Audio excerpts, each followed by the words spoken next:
All right, so everyone, namaste, great welcome to all of you for our third masterclass of Indian Wisdom Leaders along with LPSG. So it's excellent to first of all have a beautiful topic and that too covered by an even beautiful person. So, a quick introduction so that we can get straight into this session. First of all, my welcome to everyone who has joined the masterclass for the first time. This is the third in our series. You may remember our first one was on Jyotish and more specifically Panchang. And our second one was on demystifying the temples and understanding it from a specific point of view like leadership. And today we are looking at demystifying management concepts from Hanuman. Okay, I don't think anyone of us needs to speak about Hanuman because Trilokji will do it himself. So let me just go straight to his introduction. I have known Trilokji now for roughly 3 years. My meeting with him has only been once. I met him at IIM Ahmedabad at an event which was being hosted by us as at MTHR. And he struck me as an entrepreneur with a lot of deep thinking and a variety of perspectives. I didn't know anything about him.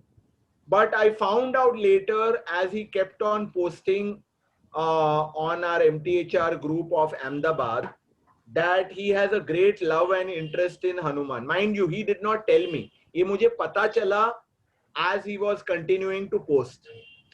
And मैं उनको encourage करता रहा कि please can you share more, share more, share more. And every single slide, every single post I found was very fascinating. So that's why when we started IWL, he was one of my first few choices and I requested him to share his perspectives from management with respect to Hanuman. So he runs this is what he does, not for a living, but his passion. Otherwise, he runs a company called Vocademics, which is into vocational training. Okay, with this quick intro, let's go straight to Trilokji's session. We may go on till about 8:05, and if we have more questions, then maybe 8:15 maximum. Okay, so that's from me. Trilokji, great welcome to you, sir, and we are looking forward very, very eagerly. Thank you very much, sir. I will start the session with saying pranam to Lord Ganesh. Prananam artha sanghanam rasanam chandasamapi mangalanam chakartaro vande vani vinayako bhavani shankaro vande shraddha vishwas rupine yabhyam vina na pashyanti siddha swantah stamishwaram Sitaram गुणग्राम पुण्यारण्य विहारणो वंदे विशुद्ध विज्ञानो कविश्वर कपीश्वरो ओम आंजनेयाय विद्महे वायुपुत्राय धीमहि तन्नो हनुमत प्रचोदयात्. Good evening to all learned ladies and gentlemen present here in this session. At the outset, I want to convey my heartfelt gratitudes to our beloved Sri Rajesh ji, who has been the driving force to a number of initiatives full of wisdom, wit, and brotherhood. He is the one who created this unique opportunity for me to bring in front of all of you to discuss such a wonderful subject today.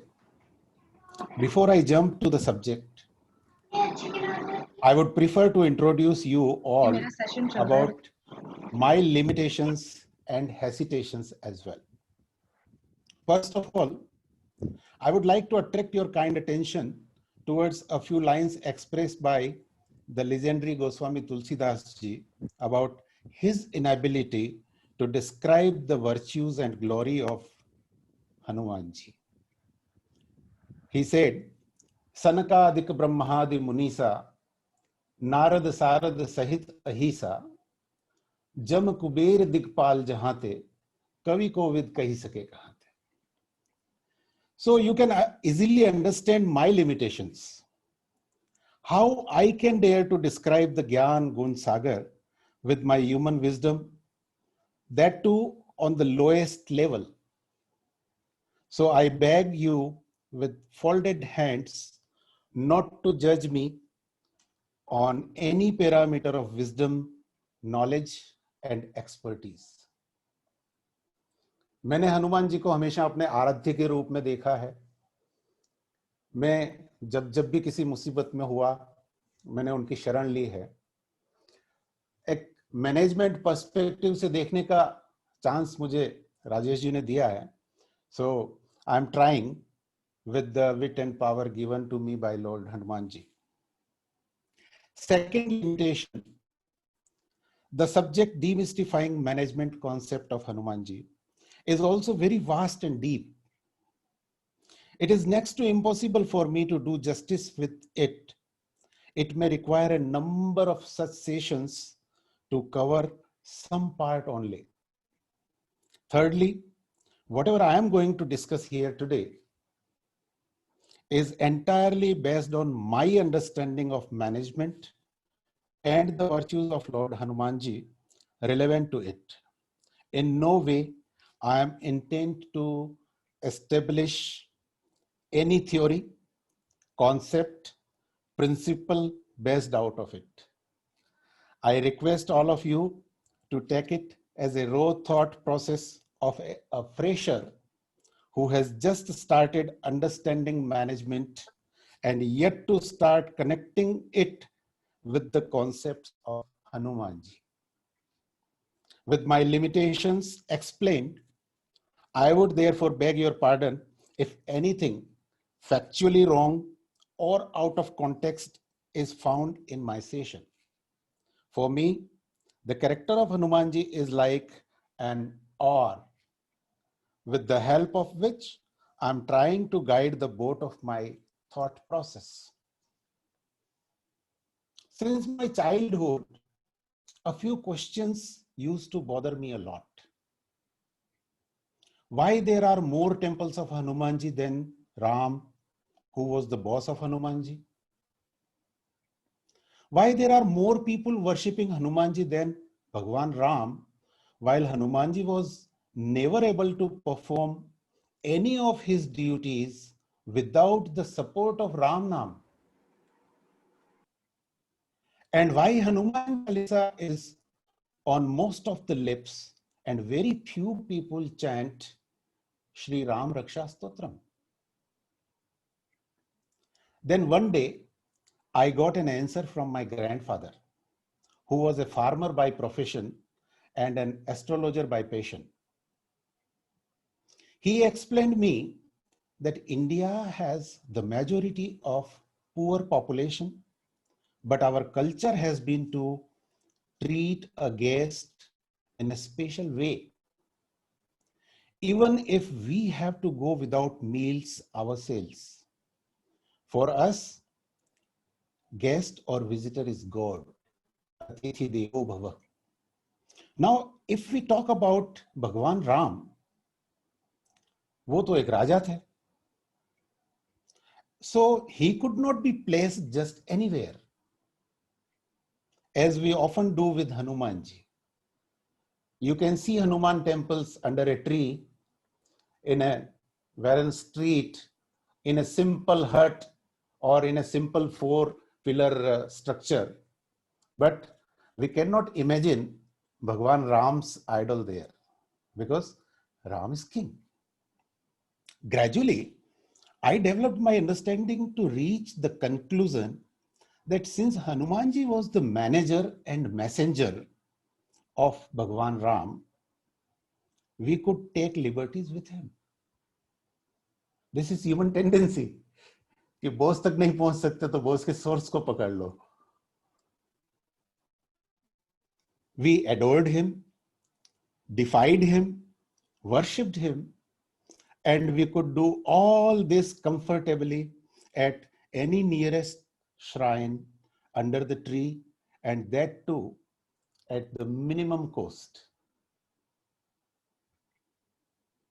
To my understanding, Bhagwan Ram reigns the Indian spirit and has entered into every sphere of life, while Hanumanji carries the tag of troubleshooter, संकट मोचन. मैंने भी हमेशा उनको एक संकट मोचक के रूप में ही देखा और पूजा की है. आज पहली बार मैं उनके मैनेजमेंट कॉन्सेप्ट्स के बारे में बात कर रहा हूं. So he is brought in to dispel our fears and insecurities. I vividly remember my childhood days, and I believe all of you might have been in the same situation in our village, where when we reached home after sunset, any sound in the eerie darkness would compel us to chant Hanuman Chalisa. भूत पिशाच निकट नहीं आवे, महावीर जब नाम सुनावे, नासे रोग हरे सब पीरा, जपत निरंतर हनुमत बीरा. और ऐसे करते करते हम बहुत सुरक्षित तरीके से घर पहुंच जाते थे. लेकिन उस समय हम ये नहीं जानते थे कि ऐसे और भी कई लोग हैं जो बिना हनुमान चालीसा पढ़े भी सुरक्षित अपने घर पहुंचते हैं. तो ये जो एक विश्वास है, आम जनता का विश्वास, वो बड़ी दुर्लभ चीज है. और उसको प्राप्त करना और ये विश्वास अर्जित करना, ये अगर हमें सीखना है किसी, तो वो हम हनुमान जी से सीख सकते हैं.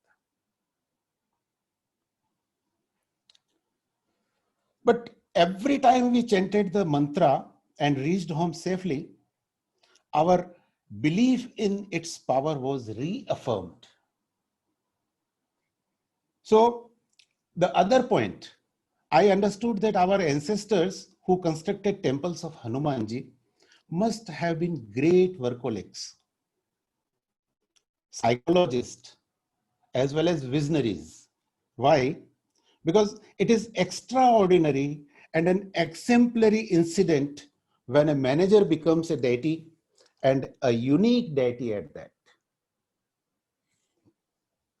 We did not do this to appease him. Instead, we endorsed his personality, his work ethics, and achievements, and gave them our mandate for all times to come.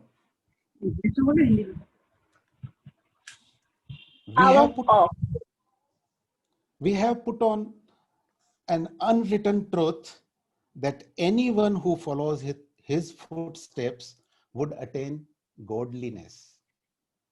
And what could anyone hope to achieve more than that in this life? The entire life of Lord Hanumanji is exemplary. We can see so many traits in his character which can be followed. When I was given this topic, naturally I searched on internet.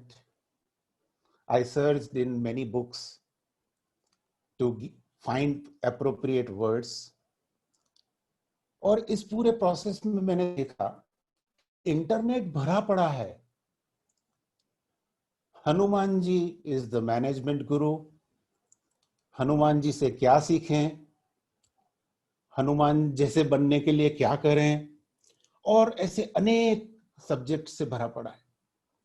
लेकिन जब मैंने वापस अपने topic पे देखा, तो मैंने देखा कि मेरा टॉपिक है demystifying the management concepts of Hanuman, not the virtues and skills, not the management principles even.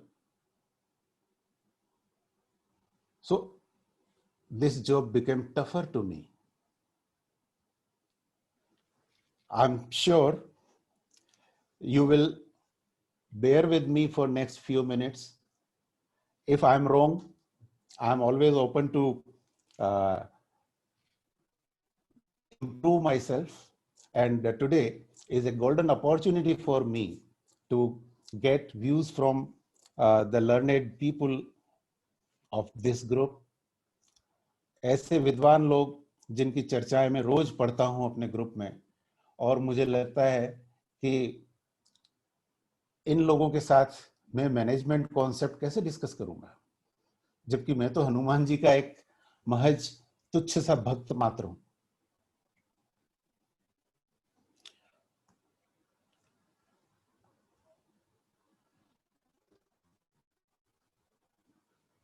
Hanuman ji किसी परिचय के मोहताज नहीं है, जैसा कि राजेश जी ने कहा, लेकिन हनुमान जी कौन है इसको लेके भी बड़ा अलग अलग मत मतांतर प्रचलित है। कोई कहता है वो अंजनी सुत हैं, कोई कहता है वो पवन सुत हैं, कोई कहता है वो शिव जी के अवतार हैं, और न जाने क्या क्या। वेस्टर्न सिविलाइजेशन के लोग तो उनको एक वानर से परे कुछ नहीं मानते। लेकिन मेरा ये मानना है कि भले ही वो वानर रूप में हैं, लेकिन मैंने जितना अध्ययन किया है, मैंने जितना समझा है, वो निश्चित रूप से भगवान शिव के अंशावतार हैं।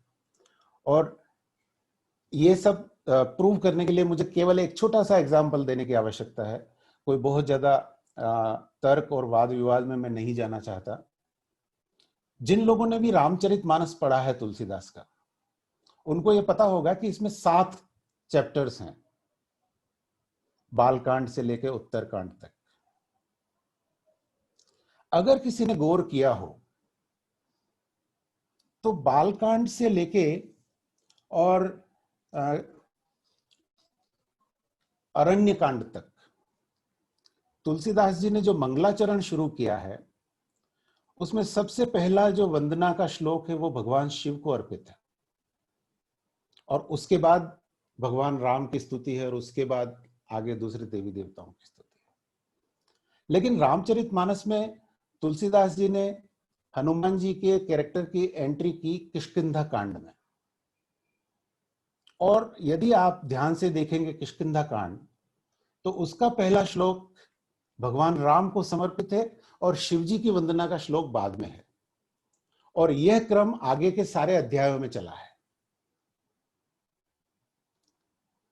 तो ये अपने आप में तुलसीदास जी के शोध का परिणाम है कि वो खुद ये मानते थे अच्छी तरह से अपने अध्ययन के आधार पर कि श्री हनुमान जी भगवान शिव के अंशावतार थे।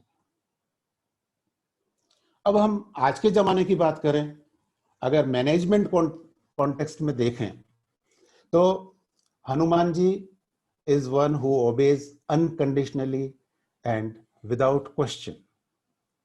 वो एक ऐसे मैनेजर के रूप में हमारे सामने उभर कर आते हैं जो अपने बॉस की आज्ञा का अक्षरशः पालन करते हैं।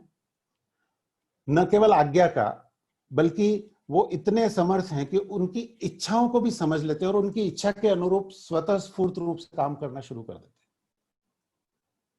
जबकि कन्वेंशनल कॉन्टेक्स्ट में अगर हम देखें तो हनुमान जी एक वानर हैं जो भगवान राम के सेवक थे और उन्हीं की पूजा करते थे, उनके दास थे।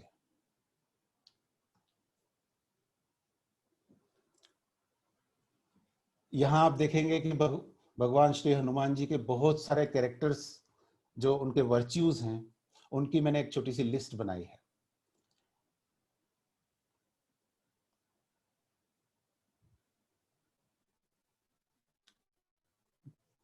Hanuman ji is a character who transcend from the state of monkey to superhuman and from superhuman to God.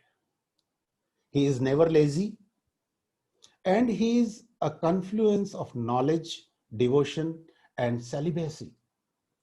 और उसके अलावा जो बाकी के सारे गुण हैं, हम हनुमान चालीसा में भी रोज पढ़ते हैं, संकट मोचन जो हनुमान अष्टक है उसमें भी हमेशा पढ़ते हैं।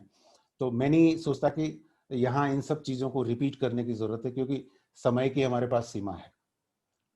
अब फिर मैंने ये देखा कि अलग अलग लोगों की अलग अलग शास्त्रों की हनुमान जी के बारे में क्या मान्यता है, क्या कहना है। तो मुझे जानकर बहुत खुशी हुई कि हनुमान जी का जिक्र ऋग्वेद में भी है, और यहां मैंने ऋग्वेद का यह श्लोक उद्धृत किया है, जिसमें नीलकंठ ने भगवान श्री राम को यह कहते हुए अभिव्यक्त किया है कि वानर रूप में अवतरित सत्य संकल्प देवता मेरी सेवा करने की इच्छा रखते हैं। फिर स्कंद पुराण में भी हनुमान जी का उल्लेख है। भगवान राम ने समय समय पर हनुमान जी के बारे में बहुत कुछ कहा है, जिसमें सबसे बड़ी बात जो उन्होंने कही कि समदर्शी मोहि कह सबको, सेवक प्रिय अनन्य गति सो। कि लोग मुझे फालतू में समदर्शी कहते हैं। समदर्शी मतलब सबको समान रूप से देखने वाला, जबकि मैं वैसा हूं नहीं। मुझे हनुमान को देख करके उनके प्रति कुछ अधिक ही आसक्ति अभिव्यक्त होती है, तो मैं समदर्शी कहां से हुआ? तो जो कैरेक्टर भगवान राम को यह कहने पे विवश कर दे, उस कैरेक्टर का वर्णन हम लोग कैसे कर सकते हैं? भगवान शिव कहते हैं, जब वो पार्वती जी को रामायण की कथा सुना रहे होते हैं, तो उस समय कहते हैं, उमा न कछु कपि के अधिकाई, प्रभु प्रताप जो काल ही खाए। कि भगवान के प्रताप से, भगवान की ताकत से हनुमान जी काल को भी मात दे सकते हैं। फिर भी देखो, मेघनाथ जैसा तुच्छ राक्षस उनको बांध करके ले जा रहा है। इसका मतलब तुम ये मत समझना कि वो कमजोर है। मैं आगे इस पे आऊंगा कि ऐसा उन्होंने क्यों किया। भरत जी ने कहा, कपि तव दरस सकल दुख बीजे, मिले आज मोहि राम पीड़ित। नाहिन तात उरिन मैं तो ही, अब प्रभु चरित सुनावहु मोहि। कि हनुमान जी के रूप में स्वयं भगवान श्री राम उनके सामने आ गए। अब आधुनिक युग में आ जाएं तो महात्मा गांधी का उनके बारे में देखिए विचार कि मारुति कौन थे, बंदर थे या क्या थे, मैं नहीं जानता। मैं तो उनकी शक्ति की, उनकी सेवा भावना की पूजा करता हूं। मारुति राक्षस नहीं थे, वे इंद्रजीत की तरह श्री राम के विरोधी भी नहीं थे। श्री राम के सेवक थे, ब्रह्मचारी थे, उनमें अपार आत्मबल भरा था, उनमें सेवा की अपार भावना थी, और उसी भावना की मैं पूजा करता हूं। हमें आवश्यकता है इसी आत्मबल की, इसी सेवा भावना की, इसी आत्मबल से हम भारत माता की सेवा कर सकते हैं। रुडयार्ड किपलिंग, इनके भी हनुमान जी के बारे में बहुत अच्छे विचार हैं। आपने पिछले दिनों में देखा होगा कि अमेरिका के पूर्व राष्ट्रपति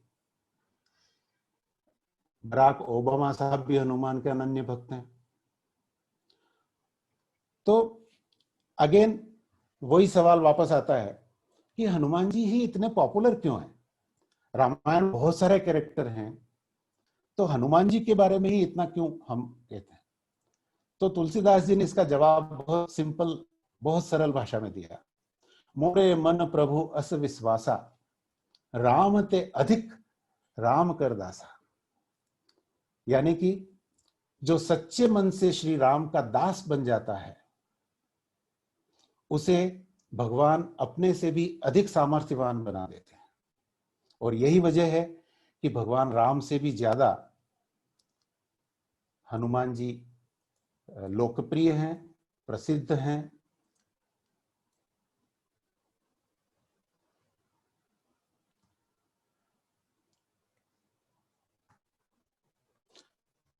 अब हम आते हैं आज के मूल विषय पर कि भाई हनुमान जी मैनेजमेंट गुरु हैं या मैनेजमेंट कॉन्सेप्ट्स के सोर्स हैं। मेरा यह मानना है कि हनुमान जी एक उद्गम स्थल हैं तमाम मैनेजमेंट कॉन्सेप्ट्स के। लेकिन उन कॉन्सेप्ट्स पे जाने से पहले हम जरा ये समझ लें कि जो मॉडर्न मैनेजमेंट है वो क्या है। Most of you present here are aware that management is nothing but the process of planning, organizing, leading, and controlling. And there are certain roles defined for managers, and these roles can be divided into 3 major parts and 10 subparts. And there are certain emotional intelligence, the skills and qualities which are required to become a successful manager. इन सब की light में we will try to understand कि हनुमान जी ने कौन से concepts दिए जो आगे चल के मैनेजमेंट प्रिंसिपल्स के रूप में स्थापित हुए, और उनके जो स्किल सेट्स थे, वर्च्यूज थे, वो किस तरह से मैनेजमेंट में अलग अलग तरीकों से समाहित हुए। और ये सब देखने के लिए इन दिनों हम देखते हैं कि Indian mythology has become a bigger source of finding the roots of management. पिछले दिनों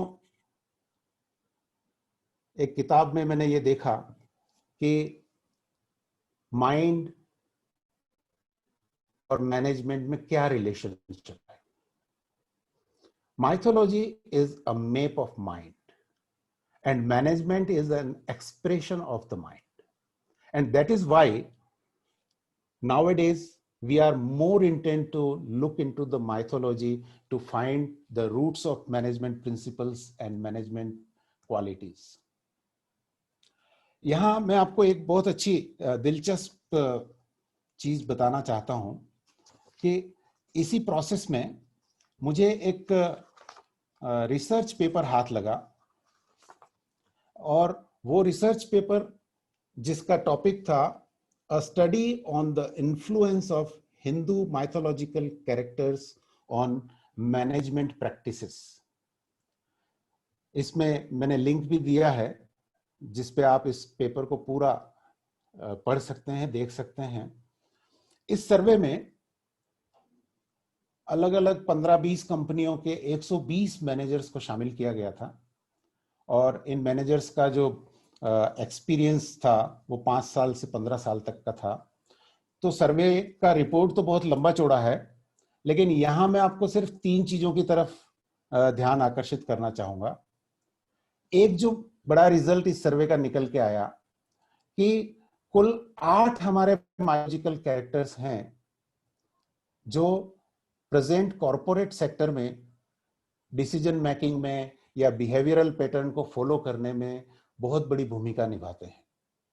और उनमें गणेश जी, राम जी, कृष्ण जी, हनुमान जी, शिव जी, दुर्गा, लक्ष्मी और सरस्वती। और क्या क्या कैरेक्टर्स लोग फॉलो करते हैं इसकी भी एक लिस्ट इन्होंने दी है। Courage, confidence, composure, positivity, empathetic, rational, intellectual, discipline, truthfulness and kindness. यहां आप देखेंगे कि करेज और कॉन्फिडेंस के मामले में हनुमान जी को हाईएस्ट मार्क्स मिले हैं, बाकी में भी बहुत अच्छे स्तर पर हैं। दूसरा जो निष्कर्ष इन्होंने निकाला था कि भाई जब मैनेजमेंट लेवल पे, कॉर्पोरेट लेवल पर डिसीजन मेकिंग होता है तो डिसीजन मेकिंग में किस प्रकार के डिसीजन मेकिंग में कौन से देवताओं को लोग फॉलो करते हैं या कौन से कैरेक्टर्स को लोग फॉलो करते हैं। तो आप देखेंगे कि एनवायरमेंटल स्कैनिंग हो या प्लानिंग, ऑर्गेनाइजिंग और कोऑर्डिनेटिंग हो, चाहे एग्जीक्यूशन एंड इंप्लीमेंटेशन और कंट्रोल और अप्रेजल का मामला हो, मैनेजर्स किसी न किसी रूप में इन इंडियन माइथोलॉजिकल कैरेक्टर्स को बहुत स्ट्रांगली फॉलो करते हैं।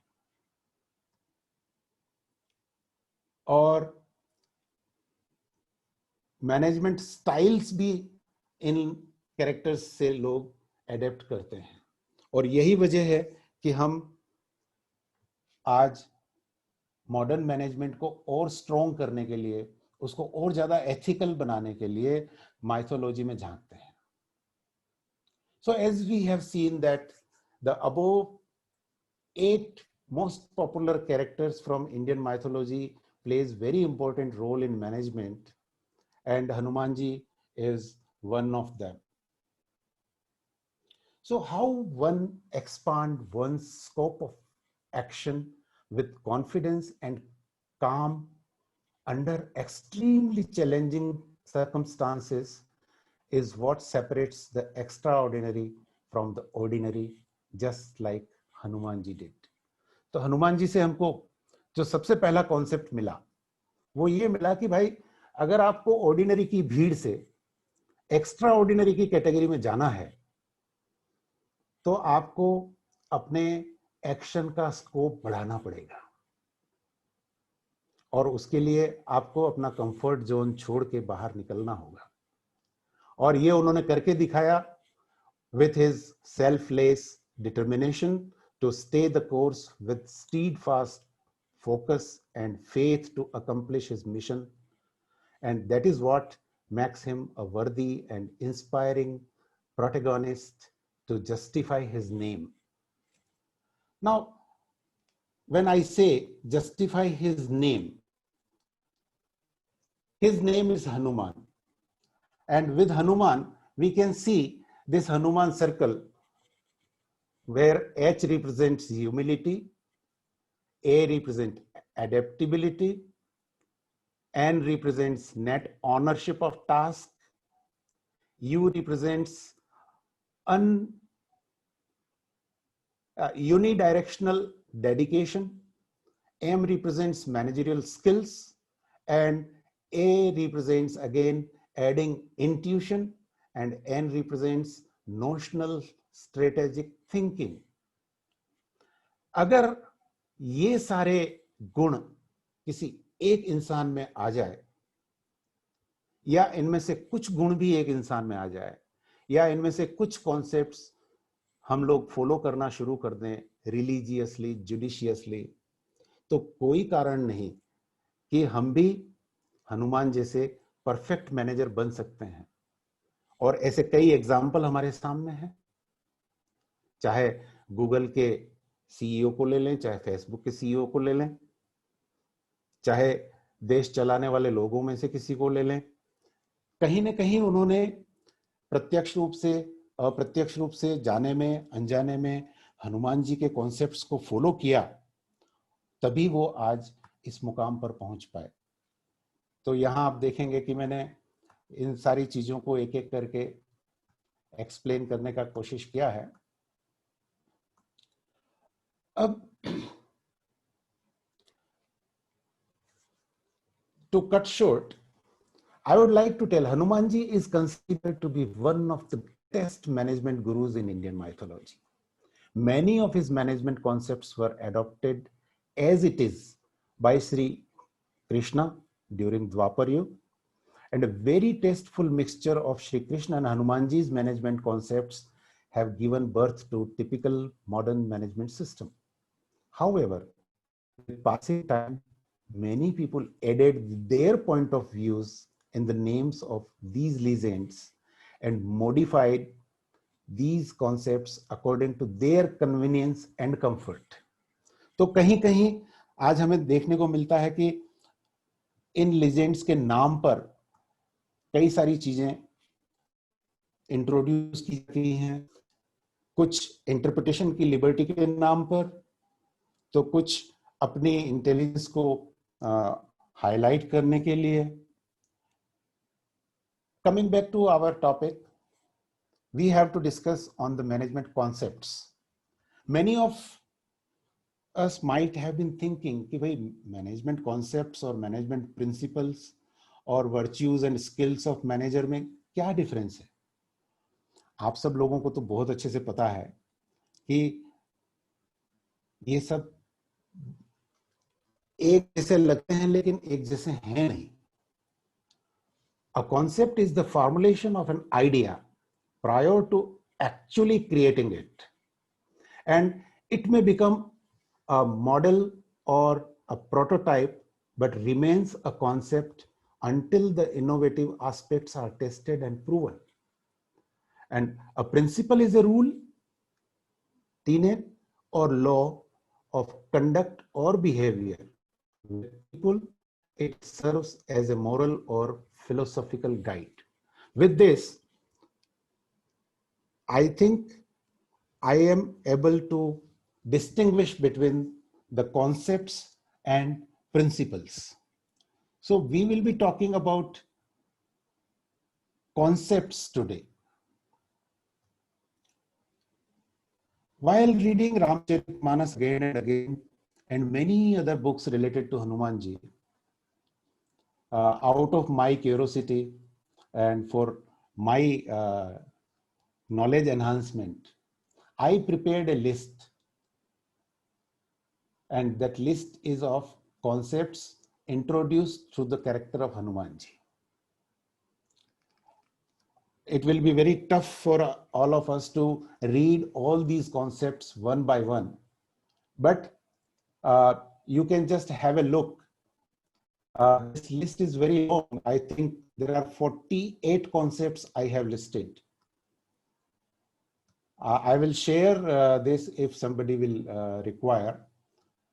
So these are all the concepts which have been derived from the life of Hanumanji, from his actions, from his behavior, and the projects he accomplished. जितने काम उन्होंने किए भगवान श्री राम, उन सारे कामों के आधार पर, जिस तरीके से उन्होंने वो सब काम संपादित किए, उन तरीकों के आधार पर, और जिस सोच के साथ उन्होंने वो काम संपादित किए, उस सोच के आधार पर ये सारे कॉन्सेप्ट्स मैंने लिस्ट आउट किए हैं.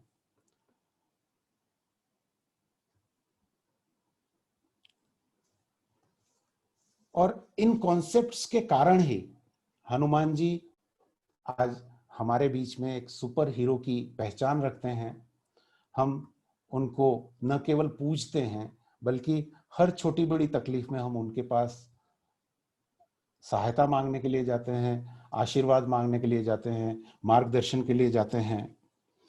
मैं कोशिश करूंगा कि अगले 5 मिनट 7 मिनट में से हमारा समय अभी 10 मिनट कम है 8 बजने में, तो 10 मिनट में मैं कोशिश करूंगा कि अपनी बात को थोड़ी और अच्छे से एक्सप्लेन कर सकूं. We all know that the birth of a hero always takes place on a mountain of challenges and not in the valleys of comfort. जब तक हम आराम तलबी की जिंदगी से बाहर नहीं निकलते, जब तक हम कठिनाइयों का, चुनौतियों का सामना नहीं करते, तब तक हम अपने भीतर के हीरो को जागृत नहीं कर सकते. जिन लोगों ने रामचरितमानस पढ़ा है या रामायण का थोड़ा बहुत भी ज्ञान है, उन्हें भली भांति विदित होगा कि हमारे हीरो हनुमान जी की एंट्री, जैसा कि मैंने पहले भी बोला, कि 7 अध्याय वाली रामचरितमानस के चौथे अध्याय किष्किंधा कांड में जाकर होती है. आप में से कई लोगों ने गौर किया होगा कि अंग्रेजी वर्णमाला का जो पहला अक्षर है ए, और अगर हम गिनती शुरू करें 1 से, 1 2 और इसको स्पेल करें ONE 1 TWO 2, how many of you aware कि ए का नंबर कहां जाके आता है? I think it first time it appears in the spelling of 1000. 999 तक ए का कहीं नंबर नहीं आता. ठीक इसी तरह से हमारे रामचरितमानस में भी हनुमान जी की जो एंट्री है वो 7 अध्याय में से चौथे अध्याय में जाकर के होती है. और इसी कांड के अंत में महेंद्र पर्वत पर उनका परिचय एक सुपर हीरो के रूप में उस समय होता है जब किष्किंधा के युवराज अंगद के नेतृत्व में सीता जी की खोज को निकले सैन्य दल के हौसले पस्त हो चुके थे, और ऋक्षराज जाम्बवंत ने हनुमान जी को उनकी अपरिमित शक्तियों का स्मरण करवाया था. जब उन्होंने कहा कि पवन तनय बल पवन समाना, बुद्धि विवेक विज्ञान विधाना निधाना, कवन सो काज कठिन जग माहि, जो नहीं होय तात तुम पाहे. You are as powerful as the wind. You are intelligent, illustrious, and an inventor. There is nothing in this world that's too difficult for you. Whenever stuck, you are the one who can help. और इतना सुनना था कि राम काज लगी तब अवतारा, सुनत ही भयउ पर्वताकारा, कनक बरन तन तेज बिराजा, मानहु अपर गिरिन कर काजा, सिंहनाद करी बारहि बारा, लीलहि नागहु जल निधि खारा. किष्किंधा कांड के अंतिम छंदों में ये छंद आपको पढ़ने को मिलेंगे। और जामवंत जी के इतने वचन सुनने थे कि Hanuman ji was now ready for Ram kaj. With all the powers he regained uttering Ram Nam. His eyes darted across the surroundings. He had spotted his launch pad, the tall and mighty Mahendra mountain, and immediately he leaped on the mountain. It seemed as if there was one mountain atop the other.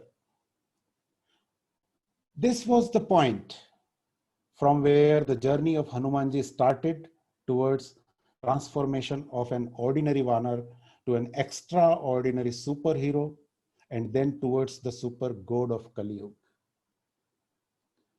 Kishkindha कांड के बाद जो कांड आता है सुंदर कांड, सुंदर कांड में हनुमान जी राम के दूत बनकर किष्किंधा से रवाना हुए थे, और जब वो वापस आए तब तक वो राम के दास के रूप में परिवर्तित हो चुके थे।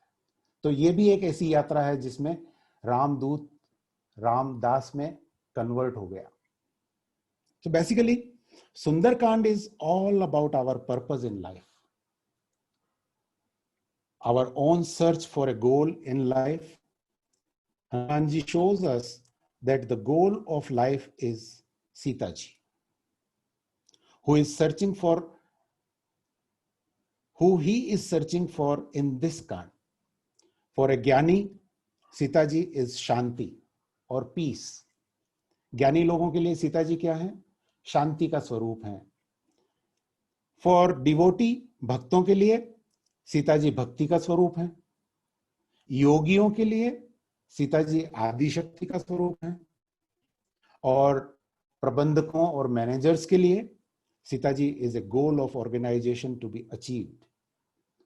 तो सत्य बात यह है कि everyone is in search of Sita ji. All of us in one way or the other, we are searching for Sita ji, and in this process we look towards Hanuman ji to give us guidance, to give us support and all other facilities which we require.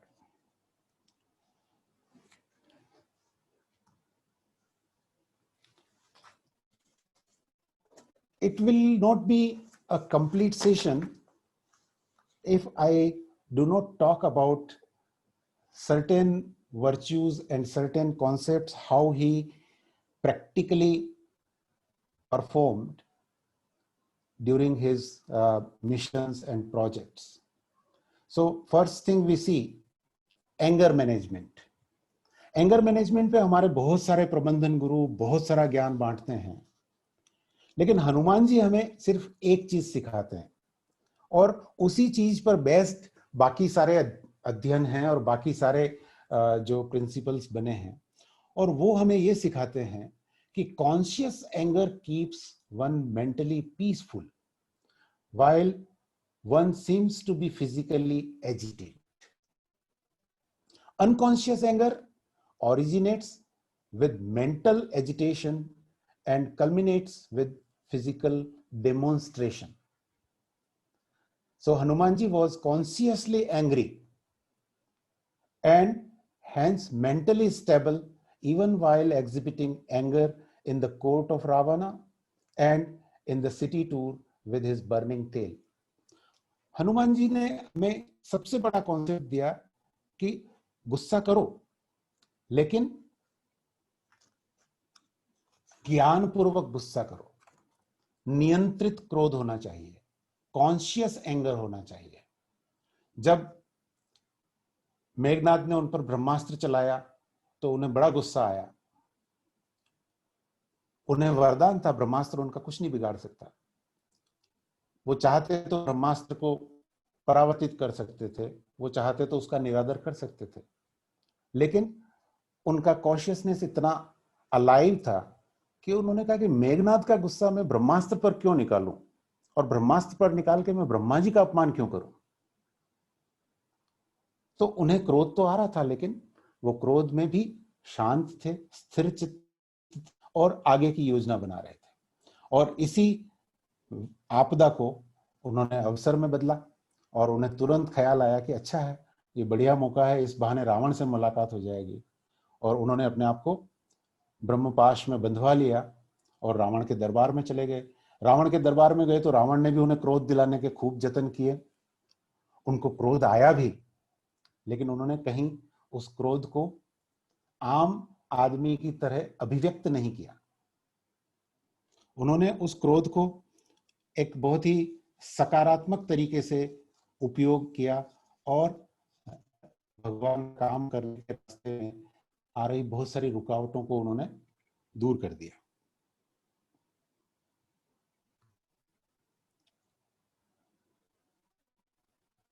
एक और concept जो हमें देखने को मिलता है और सीखने को मिलता है कि a reliable worker does what is expected.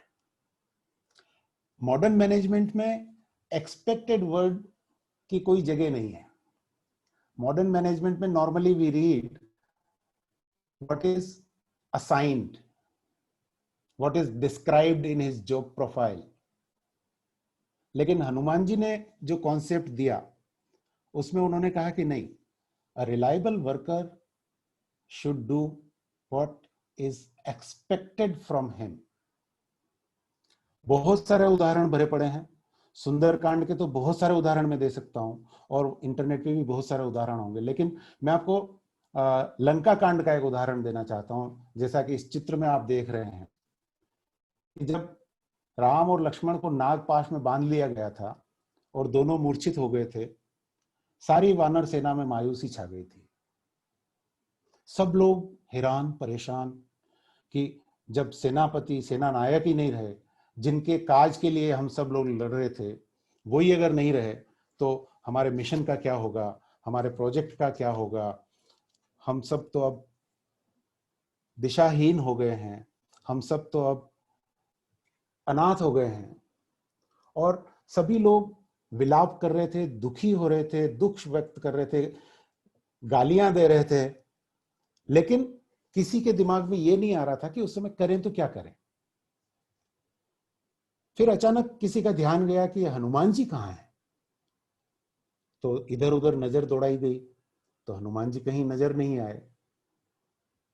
तो किसी ने उनकी आलोचना भी करनी शुरू कर दी कि देखो, यूं तो बड़े राम भक्त बनते हैं और अब राम और लक्ष्मण पे असली मुसीबत आई है तो ये गायब है, इनका कहीं अता पता ही नहीं है।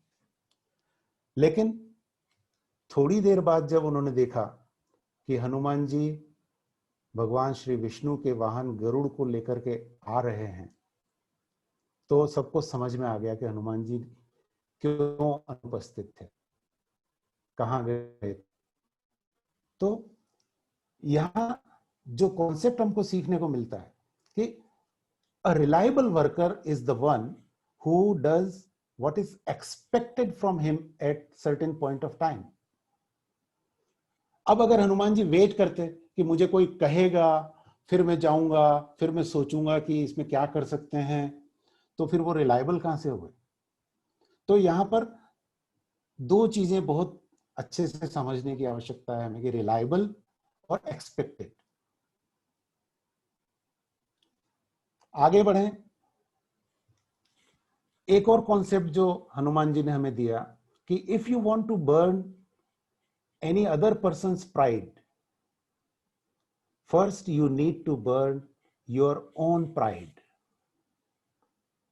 अगर आपको किसी दूसरे का अहंकार नष्ट करना है, अगर आपको किसी दूसरे की घमंड को चकनाचूर करना है, तो सबसे पहले आपको अपना अहंकार नष्ट करना होगा, सबसे पहले आपको अपने घमंड को चकनाचूर करना होगा।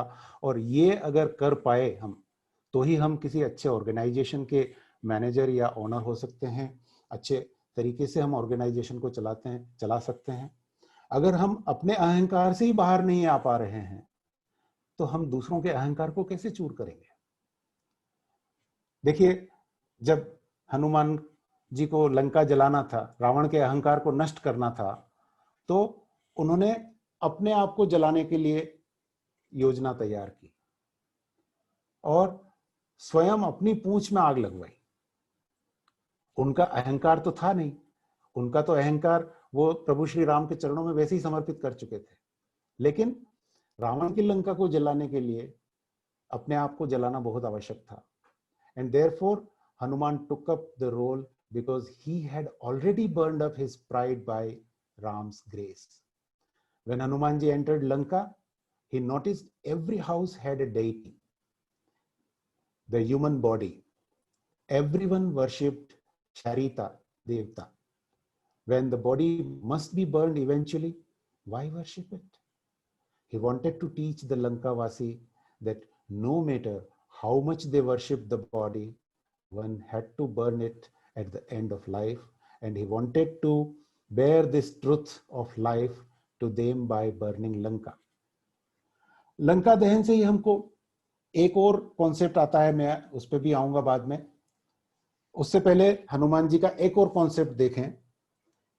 Being a hero is not easy. Hero बनना कोई आसान काम नहीं है। Heroes have their feet on the ground with commoners, their head in the sky with the god, and their hearts deeply soaked in their mission. Hero बनने के लिए जरूरी है कि हमारे राष्ट्र कवि की एक लाइन याद आती है कि आंख में हो स्वर्ग लेकिन पांव पृथ्वी पर टिके हों।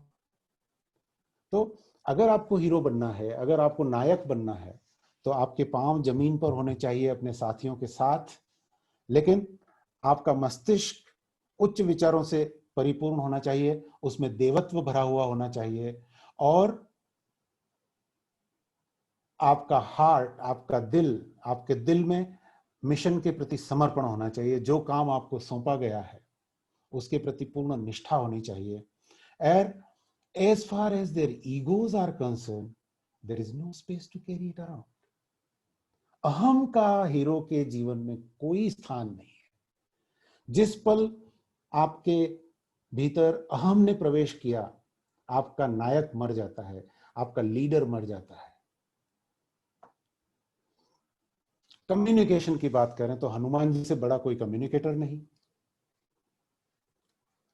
As we all know, communication is not about perfection in grammar, but about perfection in the ability to convey what a person wants to hear in a way that is sensitive and pleasant. Communication is about knowing and understanding the impact of spoken word. इसका एक उदाहरण आप देखिए कि जब हनुमान जी सीता माता का पता लगा कर आए, लंका को जला करके आए, तो उन्होंने वो पूरी स्टोरी 2 बार सुनाई। पहली बार जैसे ही वो समुद्र के इस पार आए तो अंगद, जामवंत आदि के साथ जितने अपने वानर मित्र थे उनको सुनाई, और दूसरी बार वही कहानी उन्होंने प्रभु श्री राम को सुनाई किष्किंधा पहुंच करके। आप निश्चित रूप से कभी समय निकालकर रामायण पढ़िएगा सुंदर कांड में, कि दोनों जगह एक ही घटना का वर्णन किस प्रकार अलग अलग तरीके से हनुमान जी ने किया।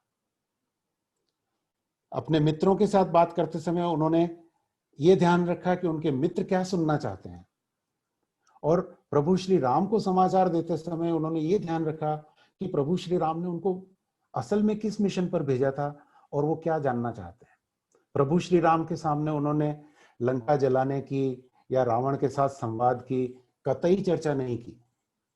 उन्होंने सबसे ज्यादा चर्चा की माता सीता की अवस्था की, माता सीता के से जो उनकी बातचीत हुई उसके बारे में। तो यह जानना और समझना एक कम्युनिकेटर के लिए जरूरी है कि कब किससे क्या कहना है, कितना कहना है और किस तरीके से कहना है।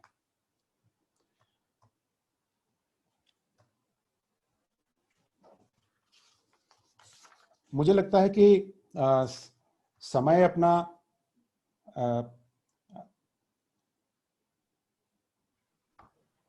Tejal ji, can you let me know how much time we have now?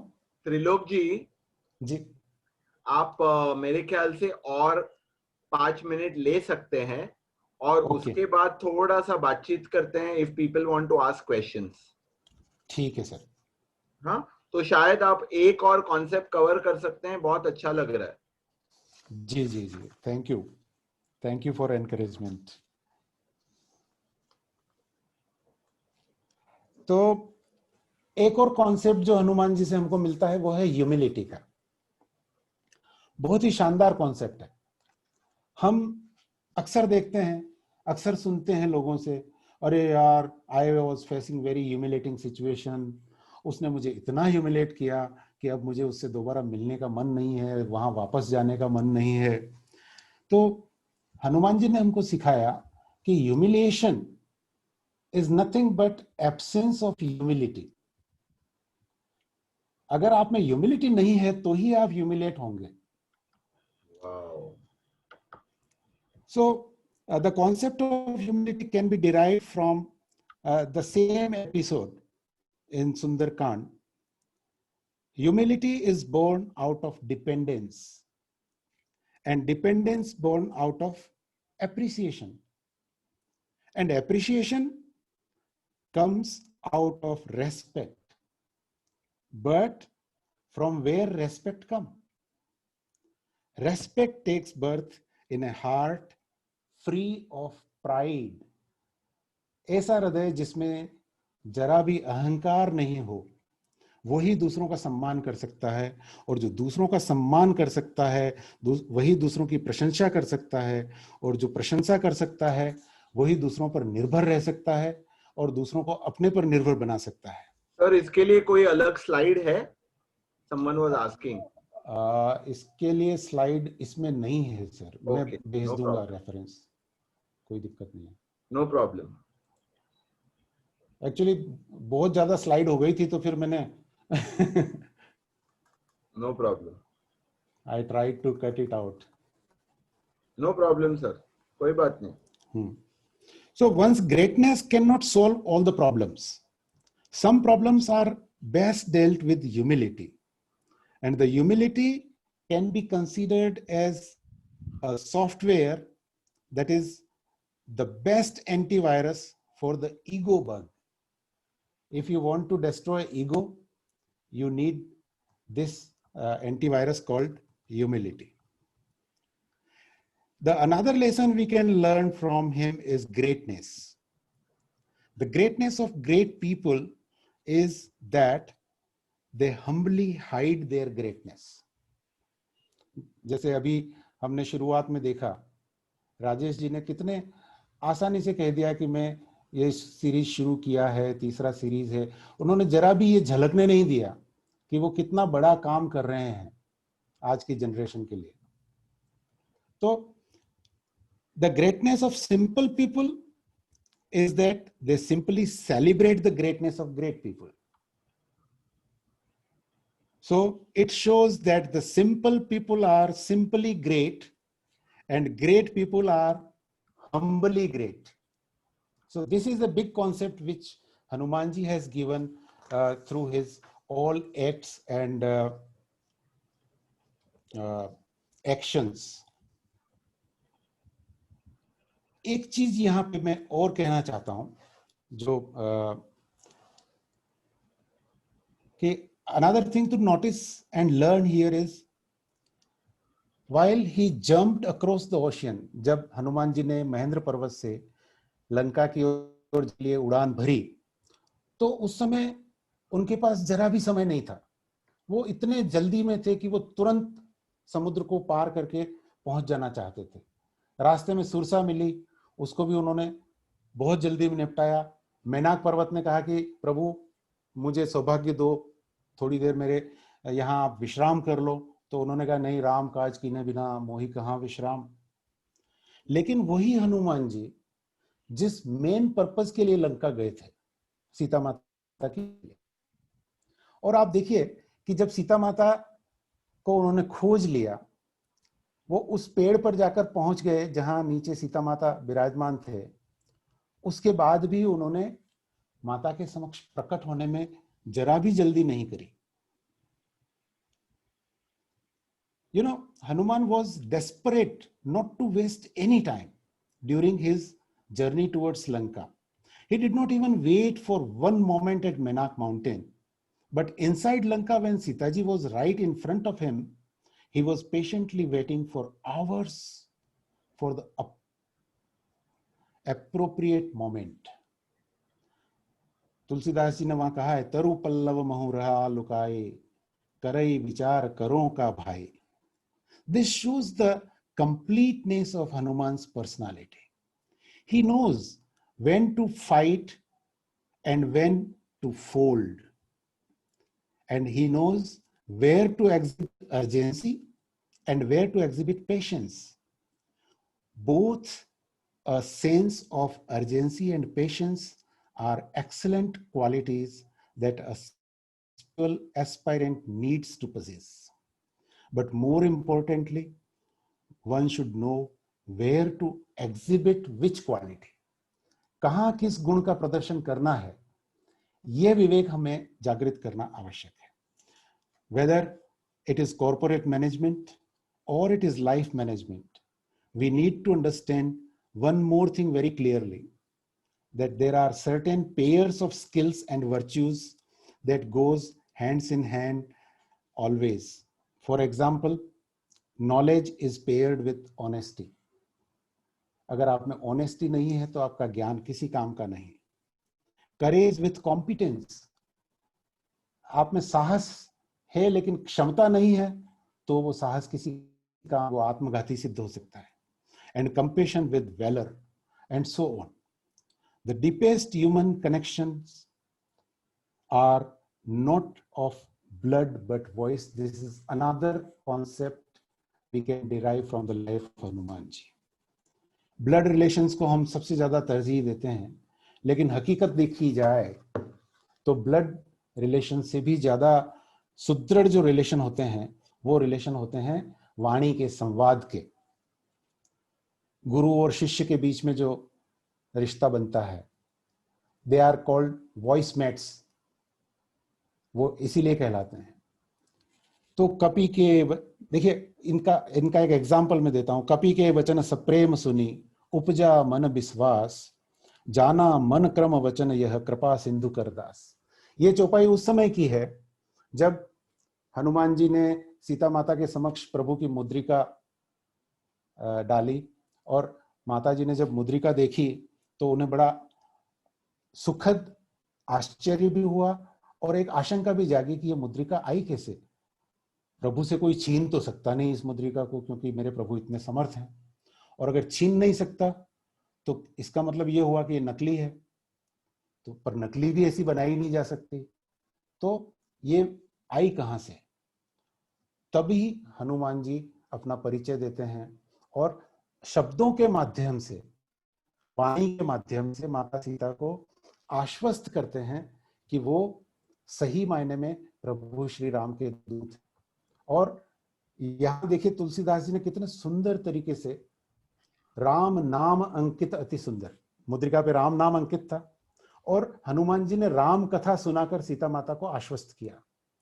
तो यहां ये अवधारणा प्रतिपादित करने में आती है कि राम नाम और राम कथा से सारे काम संभव हो सकते हैं. Behind every unusual action, there must be a story. Rather than discovering that story, people end up doing a postmortem of the action itself. ये एक कॉमन ह्यूमन नेचर हो गया है कि हम उस स्टोरी की जड़ में जाने के बजाय उसी पे तर्क करने लग जाते हैं. एग्जाम्पल के लिए देखिए, कपि करी हृदय विचार, दिन्नी मुद्रिका डारि तब, तनु अशोक अंगार, दिन हर्ष उठी कर गहो. अब इस चौपाई का अलग अलग जगह पे मुझे अलग अलग इंटरप्रिटेशन पढ़ने को मिला, लेकिन मेरी जो समझ में आई बात वो ये है कि if Hanuman had to place the ring in Sita माता's hand, it would certainly add that he is superior to her.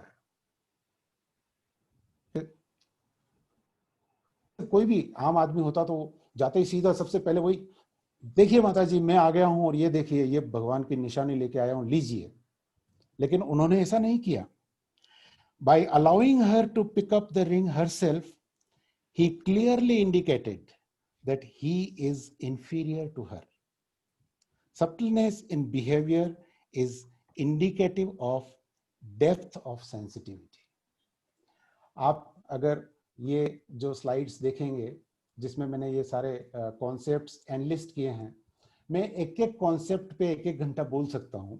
ये जो 48 कॉन्सेप्ट्स हैं, लेकिन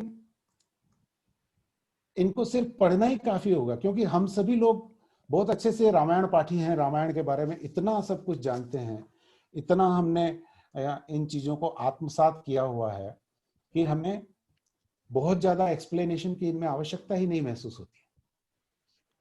तो सर हम यहाँ पर पॉज करेंगे। Yes sir. और so friends, I think you have just seen, आप जब एक्सप्लेन कर रहे थे बहुत सारे कमेंट्स आ गए सर। अरे सर मैं देख नहीं पाया। हाँ, लेकिन आपको मैं उसका सारांश बताता हूँ, that most of all everyone felt that you are doing this with a lot of love. तो मुझे ये याद आया कि जब मैंने आपसे पूछा था that can you share this with us, the management concepts of Hanuman ji, तब आपने बताया था that it is a privilege because Hanuman ji is my इष्ट देवता। Yes sir. तो वो प्यार दिखाई दे रहा था आज, वो भक्ति दिखाई दे रही थी। So I will now request people for the next 5 minutes. Let's take about 3 to 5 questions at max. Sir, is that okay? Yes, I will try my best to. No problem. Just your views, sir. जैसे आपने ये share किया बहुत बढ़िया था. I think some people are saying that हमको बहुत सारे slides दिखाई नहीं दिए. अरे तो आप प्लीज ये मैं अभी मेल कर दूंगा सर आपको। हाँ जी, मेल कर दीजिए, हम जी जी जी ग्रुप पे ही पोस्ट कर देंगे. People can look at it at their own convenience. Yes sir, yes sir. ठीक है. So over to you, questions now. Kiran, do you want to start? Sure. So first of all, thank you very much. बहुत बहुत धन्यवाद. जय Shri Ram is what I can say right now.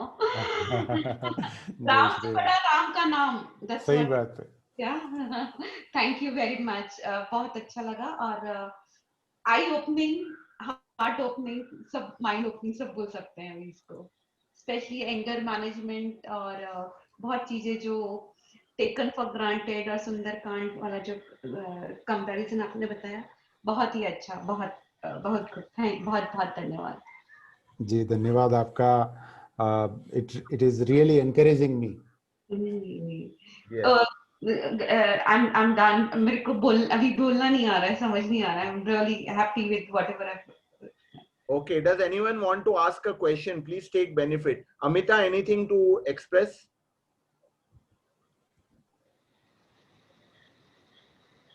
Others? Just Rajesh, Trilok ji, it was just simply beautiful. Your love for Hanuman ji has just flowed through the entire 1 hour. We were all completely mesmerized, I think, the whole group here today. So thank you, madam. Very much. Thank you very much. This comment is really very encouraging for me. And can I add something now that I'm little getting over it now? Yes. कि आपका slide का colour भी हनुमान जी के colour के जैसा है. जी जी जी. है ना? एंड वो तो ठीक है. और उससे अच्छी बात हमें क्या अच्छा लगा कि हम जो चाणक्य, राजेश सर हमारे गुरुजी चाणक्य जो पढ़ा रहे हैं हमें, चाणक्य, उससे भी काफी चीजें रिलेटेड लगी. जैसे हनुमान जी का जो क्वालिटीज आपने बताई, वही चाणक्य जी बताते हैं कि बिल्कुल ये हमारी इंडियन माइथोलॉजी बिल्कुल एक धारा में ही है. हाँ जी, हाँ जी. आप इसमें तो कहीं भी सॉरी बोलिए. जो भी विरोधाभास आया है ना, वो बाद के लोगों ने जो अपने अपने तरीके से इंटरप्रेट करना शुरू किया, उससे आया है. बाकी असल में हमारी जो इंडियन माइथोलॉजिकल स्ट्रीम है, त्रेता युग से लेकर के और तुलसीदास जी के युग तक, it is intact. Right.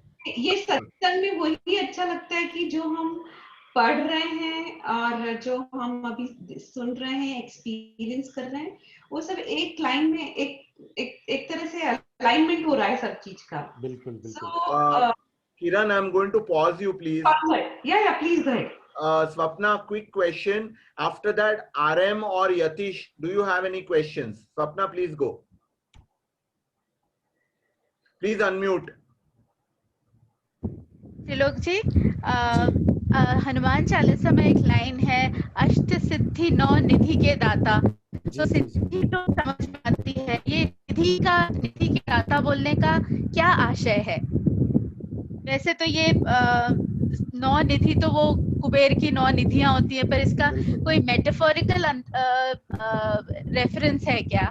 Actually अगर आप ध्यान से देखेंगे तो ये वरदान सीता माता जी ने हनुमान जी को दिया। अच्छा।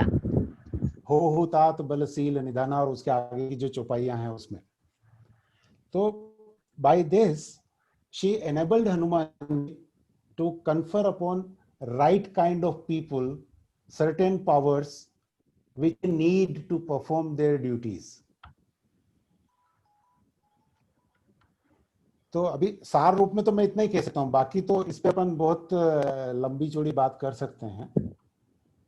ओके, ठीक है सर। लेकिन जब सीता माता जी ने ये महसूस किया कि हनुमान जी राइट पात्र हैं, सही पात्र हैं जिनको मैं ये वरदान दे सकती हूँ, तो ये वरदान उन्होंने दिया। और तब जाके तुलसीदास जी ने हनुमान चालीसा में लिखा कि आपको ये राइट मिला है कि यू आर अष्ट सिद्धि नव निधि के दाता, असवर दिन जानकी माता। हाँ, राइट। तो ये वरदान उनको जानकी माता से प्राप्त हुआ है। He did not acquire himself this. अच्छा। Lovely. Thank you, sir. Thank you, sir. Asha Sehgal ji, I don't, we haven't been introduced, but would you want to ask any question? Please unmute and ask. Asha ji हमारे साथ कतार से जुड़ी हुई हैं, दोहा से। अच्छा, आशा जी कुछ प्रश्न पूछना चाहेंगे आप? सर, इतना सुंदर वर्णन कि जैसे मंत्रमुग्ध सी मैं हो गई। मैं सुंदरकांड पढ़ती हूँ, मैं आपके साथ साथ चौपाइयाँ पढ़ रही थी और मैं बता नहीं सकती, मुझे लग रहा था कि शायद मैं भी वो पर्वत और वो सब कुछ अपनी आंखों से, पर वो जो सबसे अच्छा तो मुझे लगा अपने आप में एक महासागर है मैनेजमेंट का, मैनेजमेंट सर, कॉन्सेप्ट्स जो का। आपने लंका दहन का बताया ना कि सबसे पहले हमें अपने आप का प्राइड, जो वो मुझे इतना खूबसूरत लगा कि चाहे कोई कितना ही वो हो, सबसे पहले अगर हम अपने अंदर का अहंकार मिटा देना तो दुनिया में मुझे लगता है कि काफी शांति हो सकती है। बिल्कुल सही बात है। सच बहुत खूबसूरत है, मन वाक्य में नहीं भरा, ये तो पूरा दिन भी कॉन्सेप्ट चले तो कम था। बहुत अच्छा था सर, बहुत ही धन्यवाद आपका, बहुत धन्यवाद कि आपने समय निकाला। नहीं सर, ऑलवेज। ये तो हमारा ज्ञान वर्धन हुआ सर, आपसे थोड़ी सी समुद्र में से 2 बूंदे हमें भी मिल गई। मुझे तो अभी तक एक बूंद भी पूरी नहीं मिली। बहुत अच्छा था, बहुत ही लवली। आशा जी बहुत सुंदर कहा आपने। रुचि, would you like to ask any questions? Rajesh, Yatish has raised his hand. Okay, Yatish, please go. Okay, Trilok जी सादर प्रणाम। प्रणाम यतीश है सर, प्रणाम। तो मैनेजमेंट में एक कॉन्सेप्ट होती है क्रेडिबिलिटी की जी, एंड आपने बताया जो पेयर्स ऑफ वर्च्यूज बता रहे थे आप, तो उसमें एक नॉलेज कम्स विथ ऑनेस्टी करके बताया आपने। जी। तो ये नॉलेज कम्स विथ ऑनेस्टी, तो मुझे लगता है ये क्रेडिबिलिटी जैसा ही हुआ। तो I just want to know from you, Hanuman ji की लाइफ में, हनुमान जी की कथा में ये कहाँ पे आता है, and can you show us some examples of how knowledge is coming with honesty? जी, मैं कोशिश करता हूँ। प्रश्न बहुत अच्छा है आपका एंड सोचने पे विवश करने वाला है। हनुमान जी को हम हनुमान चालीसा से लें तो हनुमान जी को ज्ञान गुण सागर कहा है कि वो ज्ञान और गुण दोनों के सागर हैं। अब ज्ञान और गुण के सागर है मतलब ही इज नॉलेजेबल, लेकिन वो ईमानदार भी हैं, इसलिए उनके ज्ञान की प्रतिष्ठा सारे जगत में हुई। ईमानदार कैसे हैं? जब अपन किष्किंधा कांड का सबसे पहला एग्जाम्पल लें, जब उनकी एंट्री होती है कि सुग्रीव जी ऋषिमुख पर्वत से देखते हैं कि 2 बलवान राजकुमार इधर चले आ रहे हैं, तो वो भयभीत होते हैं कि कहीं ये बाली के भेजे हुए दूत तो नहीं है, और वो हनुमान जी को बोलते हैं कि जाओ तुम जाके पता करो। अब देखिए यहाँ हनुमान जी की ऑनेस्टी और नॉलेज दोनों का एक मिश्रण हम देख सकते हैं। नॉलेज कैसे? सबसे पहले तो उन्होंने विप्र रूप धारण करके और उनसे मुलाकात की, ताकि वो ये जानकारी कर सकें कि क्या सीन है, क्या सिचुएशन, ये लोग हैं कौन, कहाँ से आए हैं, क्यों आए हैं, इनका उद्देश्य क्या है। जब उनके बारे में पता लग गया और जैसे ही उनको ये ज्ञात हुआ कि ये अयोध्या के राजकुमार श्री राम हैं, तो यहाँ उनकी ऑनेस्टी देखिए, he could not hide himself behind the विप्र रूप। उन्होंने तुरंत अपने आप को प्रकट किया और प्रभु के चरणों में अपने आप को समर्पित कर दिया, वहीं का वहीं, कि प्रभु सबसे पहले तो मुझे क्षमा करें कि मैं आपके सामने इस छद्म रूप में आया। तो इस तरह के अपन और भी कई सारे उदाहरण ढूंढ सकते हैं निश्चित रूप से, जहां हमारा नॉलेज अगर सपोर्टेड विद ऑनेस्टी है तो it becomes legendary. Sure. I hope I tried. Absolutely, that was a fantastic example, sir. Thank you so much. Sir, thank you, sir. So as we can see, we can probably continue all night long. आपने बहुत बढ़िया concept select भी किए और जितने भी आपने explain किए बहुत ही इंसाइटफुल रहा। So but I think we'll have to pause here because फिर इसको लिमिट नहीं है। सही बात है। So all I will say, Hari अनंत, हरि कथा अनंता। हाँ जी, हाँ बिल्कुल अनंत ही है। हमको एक कमेंट स्वप्ना जी से कि आपके हर 48 कॉन्सेप्ट्स में से हर कॉन्सेप्ट पे एक सेशन बन जाएगा। बिल्कुल बिल्कुल सर, बन सकता है। ठीक है, तो we will pause here. My great thanks on behalf of everyone to Trilok ji, who accepted it first of all, without any questioning, as if it was Hanuman's order only. Sir, बिना हरि कृपा सुलभ नहीं सोई। तो सज्जनों की संगति बिना प्रभु की कृपा से नहीं मिल सकती, इसलिए मैं अपने आप पर भगवान की कृपा मानता हूँ कि आज इतने सब लोगों की संगत मुझे प्राप्त हुई। हाँ जी सर, बिल्कुल। सर आप ये ईमेल कीजिएगा हमें प्लीज। बिल्कुल बिल्कुल। Thank you sir, thank you so much, thank you everyone. Yes, great pleasure. So I also want to thank Bharat and Tejal who make it possible every single time to continue having these master classes, all the communication that goes with it. Yeah, so many thanks. And of course to all our participants, it was fantastic to have you. What great interaction, sir. आपने हमारे sessions को एक अलग standard पर लेके गए आप। अरे सर ऐसा मत कहिए, ये चीटी पे पंसेरी रखने वाली बात हो जाएगी। Okay, so many thanks. With that, we'll call it to a close. Jai Shri Ram and Jai Shri Hanuman Triloki. Thank you very much to one and all for encouraging me. And can we just take a photograph? My confidence. Yes, everyone, please come on. Sir, आप वो stop sharing कर सकते हैं? जी जी बिल्कुल बिल्कुल। Yes, whoever is there, please come on the camera. Yes. Tejal, please. Oh, Yatish, I'm seeing you for the first time. I'll take it. Good to see you. Yuti ji, thanks for joining us. All the new people, Namrata ji, Vanita ji, Harshita ji, Dhruvangi ji, we have not met, but thanks very much for joining. हमारा एक group है IWL. अगर आप चाहे तो please join कर सकते हैं. Thanks Ruchi also for joining in. Yes, quick pick, Yes, Bharat. thank you. Yes, I'm just taking a pic. Anand, आ जाओ. Rajesh, this was on Hanuman. How could I miss it? Param Bhakt. मेरे घर में रुद्रांश हैं.